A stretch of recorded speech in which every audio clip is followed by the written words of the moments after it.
2017, I had an aneurysm and my artery ruptured. And I pretty much fucking died. Let's talk about that. If you've been watching me for a while now, you've probably been aware of me alluding to various health issues over the years. Today, we're just gonna talk about that.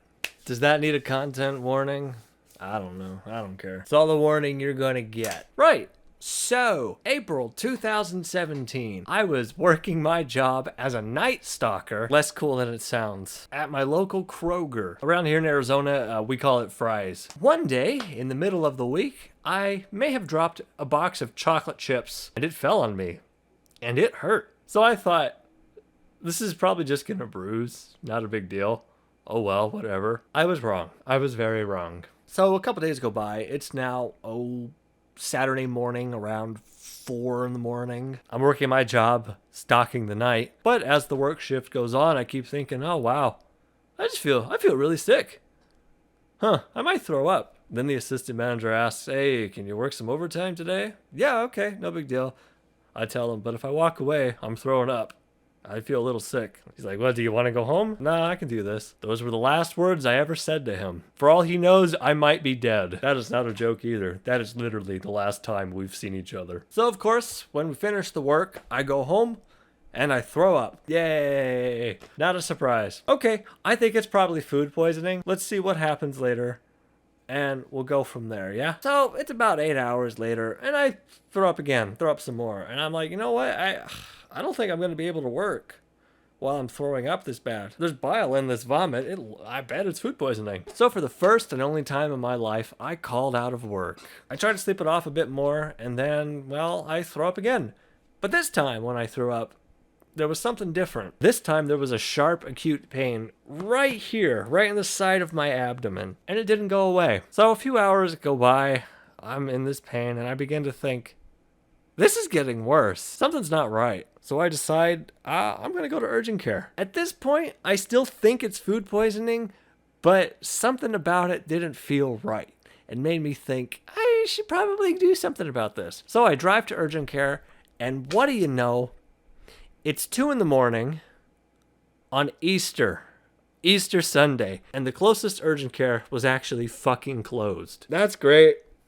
What happens if the Easter Bunny gets a hernia? Where's he gonna go? Listen, laying eggs doesn't give you very good health insurance. So, okay, whatever. I go to the emergency room at the nearby hospital because it's the only other thing that's open. I tell them what's going on, and at first, they don't really seem to take me seriously. Oh, you have abdominal pain. Oh, okay. That's nice. I think this guy's lying. He wants drugs.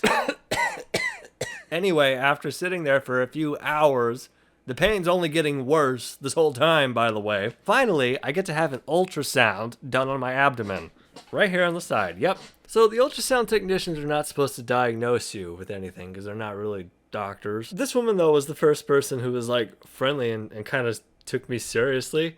And she's like, okay, well, let's take a look and see what we've got. And almost immediately, the look on her face changed when she started using the ultrasound to look in here. Now, she wasn't able to tell me, she wasn't able to diagnose anything, of course, but she said, oh, this area certainly looks inflamed. Now, it looks inflamed doesn't really tell me much of anything, of course. But that was the moment when all of a sudden, I started being taken seriously by every medical professional I interacted with. Yeah.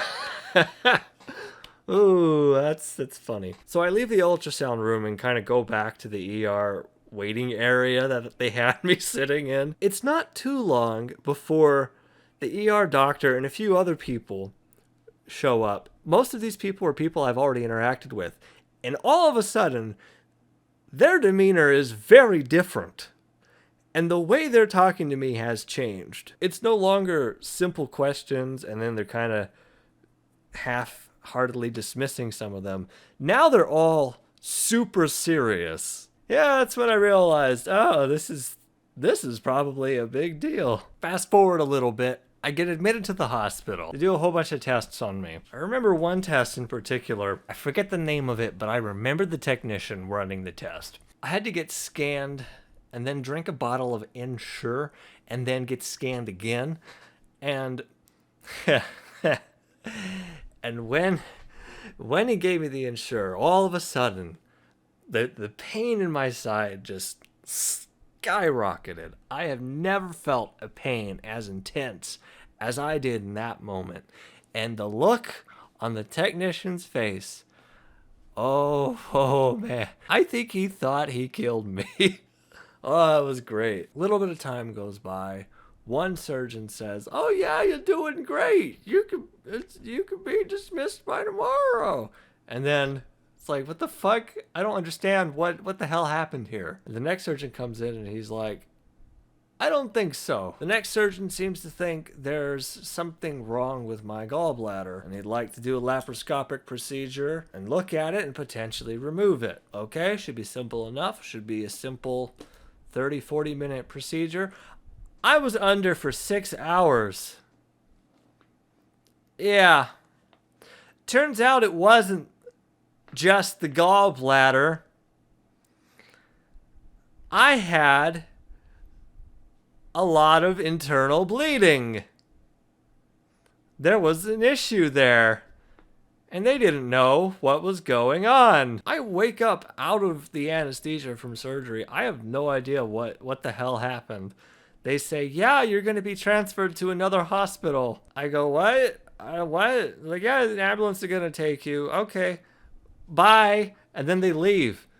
And then I don't know. I still don't know what's going on. And then the next doctors come in and then they say, "Well, no, you're not going by ambulance. No, you're going by helicopter right now." And then these very nice helicopter support staff came into my room, put me on a stretcher, wheeled me out to their waiting helicopter. This is all within a few hours of coming out of surgery.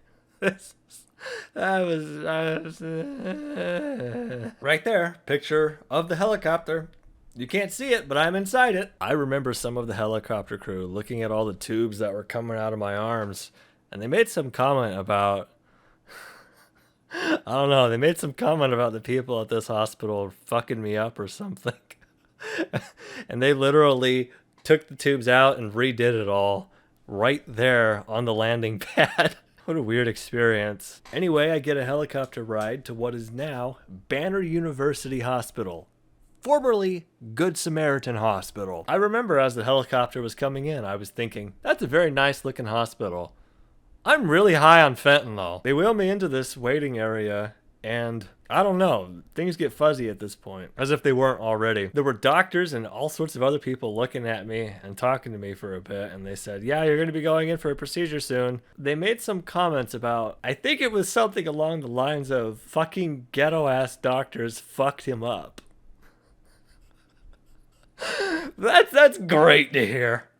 Anyway, shortly after that, I went into hypothalamic shock from the blood loss, and I had to be resuscitated. I would absolutely not recommend that. If you can help it, please avoid that for yourself. That just horrible experience. Don't do it. Yeah, and for the next day or so, everything's kind of a blur. Find out after the fact. Hepatic artery right in my side. That's the one that connects to the liver and gallbladder. It had what the doctor described as innumerable pseudoaneurysms. Now, a pseudoaneurysm is a little different from a regular aneurysm. Regular aneurysm, the side of your blood vessel starts to balloon out. A pseudoaneurysm, however, the wall of the side of your blood vessel starts to actually split. And in between is where the blood balloons. So in case you didn't already know, that's another absolutely fucking terrifying thing that can happen to you and bring you closer to death at any moment in your life. Have fun sleeping tonight. Anyway, these pseudoaneurysms ruptured, and I had lost a lot of blood. And it was not good. So they put these coils inside of me to stop the bleeding, and there's quite a few of them, actually. So that was pretty bad. But I guess I'm part robot now, so that's cool. Yeah, after the fact, the doctor said that's wildly unusual to see someone my age with something like that. They suggested a possibility I might have something called Marfan syndrome. It's a genetic disorder that affects the growth of connective tissue in your body. Apparently, I have a lot of other symptoms of it. So let's Flash forward a few weeks. For a little while, I seem to be doing slightly better, but then I start throwing up. And I keep throwing up. And then it gets worse, and I throw up some more. Just about everything I eat, I throw up. That's, not good. No. I start cutting out everything I think might be causing me to throw up. I figured what was making me throw up was probably something related to fat content, because they removed my gallbladder and I don't have it anymore. So I start cutting out foods one by one, and eventually I'm down to Gatorade, baked chicken, and water.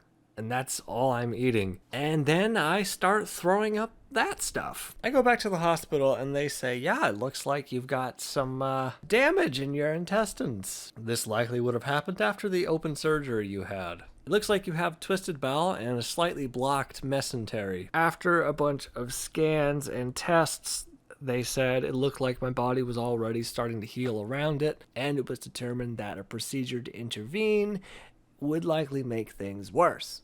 So they gave me blood thinners and said, take this for a while and hopefully your body continues to heal. In hindsight, that kind of sounds like bullshit, but it actually worked. And I stopped throwing up almost immediately after starting the blood thinners. So I go home and I stopped throwing up.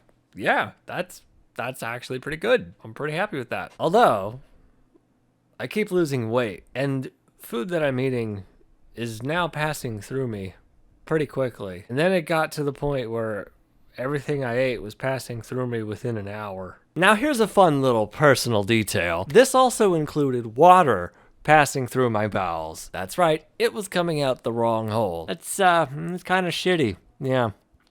So it gets to the point where I look like this. This is me around May or June of 2017. This is the day before I go to a different hospital. I am 98 pounds in this picture.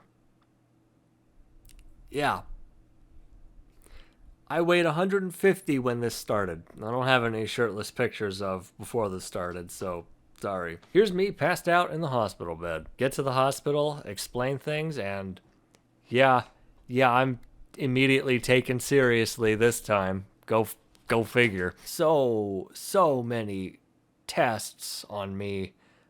I have so many I can't even remember the names of. At one point, kind of early on in this hospitalization, one of the doctor's gastroenterologists walked in and he said, "This sounds like celiac disease. I bet that's what you have." I thought, isn't that kind of rare? There's no way that's what it is. Whatever.